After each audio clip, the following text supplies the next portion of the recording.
அண்ணா புரட்சி தலைவரின் இதயக்கனி திரைப்படம் நீங்க கூட வந்து தியேட்டர்ல செலிப்ரேஷன் பண்ணி பாத்தீங்க. அந்த இதயக்கனி திரைப்படம் வந்து ரீ ரிலீஸ்ல வந்து 252 நாள் படம் ஓடி இருக்கு. புது படம் கூட இப்ப ஓடுறது கிடையாது. 252 நாள் படம் ஓடி எடப்பாடி அவர்கள் வந்து விழா வந்து படம் பார்த்து அந்த விழா வந்து சிறப்பா நடத்தி கொடுத்தாரு. அதை பத்தி உங்களுடைய கருத்து? அது அவர் வந்து விழா நடத்தி கொடுத்து முடிச்சுட்டு போன பிறகு உதயநிதி ஸ்டாலின் வந்து அதை கிண்டல் பண்ணார். இப்படி ஒரு அடிமையை நான் பார்த்தது இல்ல அப்படின்ட்டு ஒரு கிண்டல் கீழெல்லாம் ஒரு சோசியல் மீடியால விட்டாரு. அவர் தலைவர் படத்தை ஸ்கிரீன்ல பார்க்கும்போது அவருக்கு தன்னைத்தானே வந்து அழ வந்துடுச்சு. அவருக்கு அந்த பழைய நினைவுகள் வாழ வந்துருச்சு எடப்பாடி அவர்கள். அது வந்து இயற்கையா நடக்கிற ஒரு விஷயம் தான். அவங்களுக்கு பழைய நினைவுகள் வந்தா என்ன வரும்? கண்ணீர் சிந்ததான் வரும். அது வரதான் செய்யும். அப்படிப்பட்ட ஒரு விஷயத்த வந்து சம்பவத்தை இவர் வந்து கிண்டல் அடிச்சு பேசியிருக்காரு. என்ன சொன்னாரு? இன்னைக்கு மோடிக்கு ஏத்த ஒரு முரட்டு அடிமையா திரு எடப்பாடி பழனிசாமி அவர்கள் உருவாகி இருக்கிறார். அந்த அளவுக்கு ஒரு முரட்டு பக்தர், முரட்டு அடிமை. சமீபத்தில் சோசியல் மீடியாவில் யூடியூப்பில் பார்த்துருப்பீங்க, தொலைக்காட்சி செய்திகளில் பார்த்துருப்பீங்க. 2 நாட்களுக்கு முன்பு எதிர்கட்சி தலைவர் திரு எடப்பாடி பழனிசாமி அவர்கள் தியேட்டரில் போய் படம் பார்த்துட்டு இருக்கிறாரு. அது ஒன்றும் தவறு கிடையாது. ஆனால் ஒரே அழுக, ஒரே கண்ணெல்லாம் அப்படியே வீங்கி போய் கண்ணிலேருந்து ஒரே தண்ணி தார தாரையாக கொட்டிக்கிட்டே இருக்கு. என்னன்னு பார்த்தா எதிர்க்க மறைந்த முதலமைச்சர், மறைந்த தலைவர் திரு எம்ஜிஆர் அவருடைய படம் அங்கே ஓடிட்டு இருக்கு. எடப்பாடியார் அவர்களை இதயக்கனியினுடைய 200 நாட்களுக்கு பின்னர் நடைபெற்ற ஒரு பட விழாவிலே நீங்கள் அழைத்து சென்று போட்டு காண்பித்ததற்கு என்னுடைய மனமார்ந்த நன்றியை தெரிவித்துக் கொள்கிறேன்.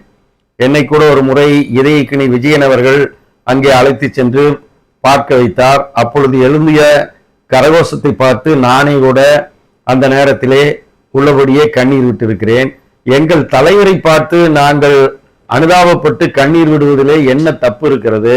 எடப்பாடியார் அவர்கள் அப்படி கண்ணீர் விட்டது அவருடைய இதயத்திலே இதயக்கனி எம்ஜிஆர் இருக்கிறார் என்றால் தான் அத்தகைய கண்ணீர் வரும். இதுல என்ன தவறை கண்டார் உதயநிதி?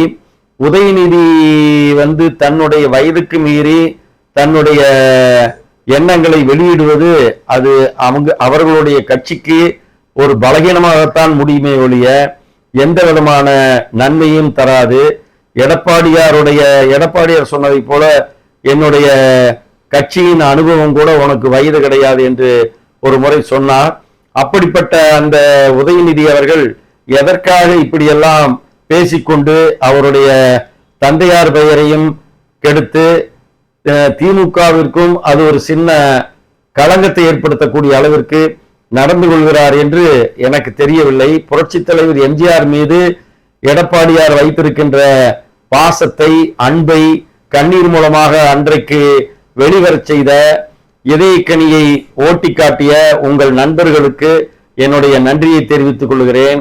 வேறு பல விஷயங்களிலே அவர் கருத்து சொல்லலாம். உதயநிதி எம்ஜிஆர் அவர்களுடைய தொண்டராக இருக்கின்ற எடப்பாடியார் அவருக்காக அவருடைய நடிப்பை பார்த்து, அவருடைய புகழை பார்த்து, அவருடைய சிறப்பை எண்ணி கண்ணீர் வடிப்பதிலே என்ன தவறை கண்டார்? எங்களுக்கெல்லாம் அது உச்சபட்ச மகிழ்ச்சியை தரக்கூடிய செய்தியாகும். இது போன்ற தவறான அணுகுமுறையை தம்பி உதயநிதி அவர்கள் விட்டுவிட வேண்டும் என்று அன்போடு கேட்டுக்கொள்கிறேன். எங்கள் தலைவர் எடப்பாடியார் அவர்கள் மிகச் சிறப்பாக பணியாற்றி வருகிறார். அந்த பணி நிச்சயமாக அவருக்கு வெற்றியை கொடுக்கும். நாளைய முதலமைச்சராக நிச்சயமாக எடப்பாடியார் வருவார் என்பதை இந்த நேரத்திலே நான் தெரியப்படுத்திக் கொள்கிறேன். வணக்கம்.